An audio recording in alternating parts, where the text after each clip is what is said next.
बिस्मिल्लाहिर्रहमानिर्रहीम। हजरत ईसा अलैहिस्सलाम की शैतान से मुलाकात। हजरत ईसा अलैहिस्सलाम अल्लाह ताला के बड़े ही नेक और बुर्गुज़िदा पैगंबर हुए हैं। आपका शुमार अल्लाह ताला के उन नबियों में होता है जिन पर अल्लाह ताला ने आसमानी किताबें नाजिल फरमाई। हजरत ईसा अलैहिस्सलाम को अल्लाह रब्बुल इज़्ज़त की जानिब से इंजील मुक़द्दस अता की गई थी। हजरत ईसा अलैहिस्सलाम नबी करीम सल्लल्लाहु अलैहि वसल्लम की आमद से कब्ल दुनिया में तशरीफ़ लाने वाले आखिरी नबी हैं। हजरत ईसा अलैहिस्सलाम की ज़िंदगी भी बेइंतहा आजिज़ी और अल्लाह ताला के हुजूर मोहब्बत इनायत की उम्दा मिसाल है। आज हम हजरत ईसा अलैहिस्सलाम की ज़िंदगी का एक इंतहाई दिलचस्प और सबक आमोज़ वाक़या बयान करेंगे जब हजरत ईसा अलैहिस्सलाम की मुलाकात शैतान से बराह रास्त हुई। वैसे तो शैतान और उसके चेले क़यामत तक लोगों के दिलों में वसवसे डालकर उन्हें गुनाहों पर उकसाते रहेंगे, लेकिन हमारे अंबिया किराम ईसा अलैहिस्सलाम जैसी नेक हस्तियों का भी शैतान मलून से कई बार सामना हुआ है, जिनके किस्से हमें वाक़यात के किताबों में मिलते हैं। हजरत ईसा अलैहिस्सलाम की शैतान से मुलाकात मज़मून के हिसाब से ये ज़बरदस्त वाक़या है, जिसकी तफ़सील बयान करने के साथ साथ हम आगे का मफ़हूम भी आपको समझाते रहेंगे। किताब हयातुल हैवान में रिवायत है कि हजरत ईसा अलैहिस्सलाम का कहीं से गुज़र हो रहा था। उन्होंने देखा कि शैतान आ रहा है और उसके साथ 5 खच्चर है जिन पर उसने सामान लाद रखा है। ईसा अलैहिस्सलाम ने उससे पूछा कि तुम्हारे पास ये सामान क्या है? कहने लगा, ये मेरा सौदा है जिसे मैं बेचने जा रहा हूँ। अब उसका ये जवाब तो हैरान करने वाला था, लिहाजा हजरत ईसा अलैहिस्सलाम ने उससे फिर सवाल किया, अच्छा तुम्हारे पास 5 खच्चर है तो तुमने इनमें सामान क्या क्या लाद रखा है? शैतान कहने लगा, पहले खच्चर में मैंने जुल्म लाद रखा है, इसमें जुल्म है। हजरत ईसा अलैहिस्सलाम फरमाने लगे, जुल्म तुमसे कौन खरीदेगा? वह कहने लगा, बादशाह खरीदेंगे। दर हकीकत बादशाह तो अल्लाह ताला की अपनी अव्वल दर्जे की शिफ्त है। वह खुद भी बादशाह है और अपने खास और नेक बंदों को वो अपने शिफात में से कुछ अता भी करता है। लेकिन ये भी देखा गया है कि दुनिया में ज़्यादातर जालिम बादशाह गुजरे हैं। कुछ नेक भी गुजरे हैं, लेकिन इस शुमार में बहुत कम बादशाह जो नेक थे और अल्लाह से डरने वाले थे। फिर वो चाहे हमारे मुसलमान बादशाह हों या गैर मुस्लिम, या अगर इस बात को आसान अल्फाज में समझा जाए तो कह सकते हैं कि शायद ताकत का नशा बादशाह को उसके खुदा और दिल की नरमी से दूर कर देता है। तो शैतान ने जवाब दिया, मैं ये जुल्म बादशाहों को बेचूंगा, मुझसे ये जुल्म बादशाह खरीदेंगे और वो लोगों पर जुल्म करेंगे। दूसरे खच्चर में क्या है? उसके बाद हजरत ईसा अलैहिस्सलाम ने पूछा। शैतान कहने लगा, इसमें तकब्बुर है। हजरत ईसा अलैहिस्सलाम फरमाने लगे, अब ये तकब्बुर कौन खरीदेगा? शैतान ने जवाब दिया, ये तकब्बुर ज़मींदार लेंगे। ज़मींदार की मिसाल कुछ यूं है कि अगर वो भूखा भी हो तो तकब्बुर उसमें ताजुर से ज़्यादा होता है।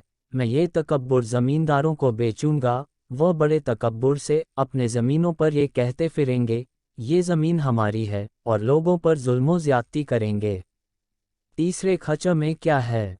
फिर हजरत ईसा अलैहिस्सलाम ने पूछा, अच्छा अब ये बताओ कि तीसरे खच्चर में क्या है? वह कहने लगा, इसमें धोखा है, खयानत है, चक्रबाजी है।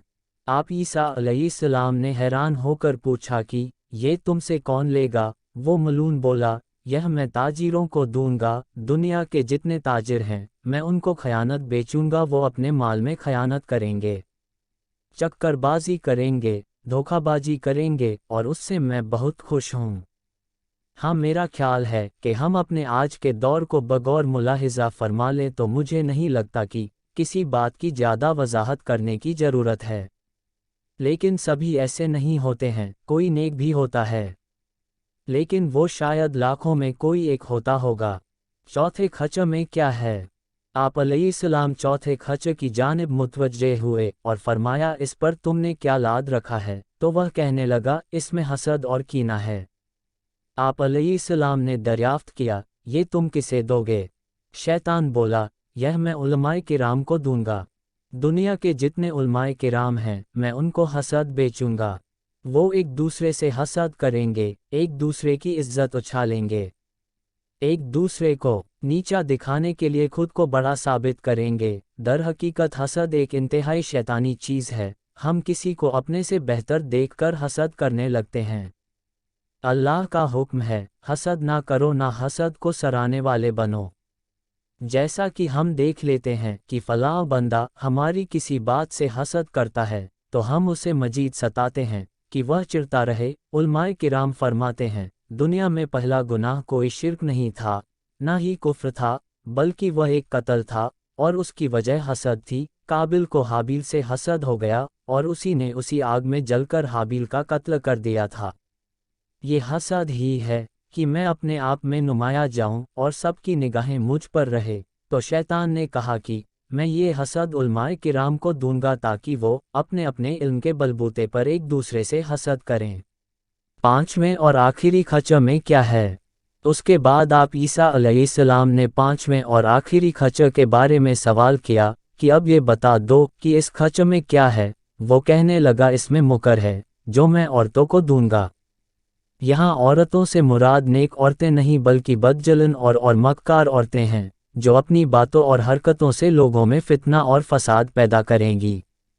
तो ये वाक़या था जो हजरत ईसा अलैहिस्सलाम का शैतान से हुआ, जिसमें हमारे लिए गहरी वजाहतें मौजूद हैं। हम तो नहीं देख सकते कि शैतान क्या ला रहा है। हजरत ईसा अलैहिस्सलाम अल्लाह के नबी थे। अल्लाह ने उन्हें वो कुव्वत बख्शी थी जैसा कि उसने अपने और नबियों को इख्तियार अता किया। दोस्तों, हम तो नहीं देख सकते कि शैतान क्या ला रहा है और किसे दे रहा है, लेकिन हमें गौर करने की ज़रूरत है। आज भी मुआशरे में हमें दूसरों से वही सब कुछ मिल रहा है जो सब हजरत ईसा अलैहिस्सलाम ने शैतान को अपने दौर में लाते हुए देखा। अगर वीडियो अच्छी लगी हो तो वीडियो को लाइक और चैनल को सब्सक्राइब करें।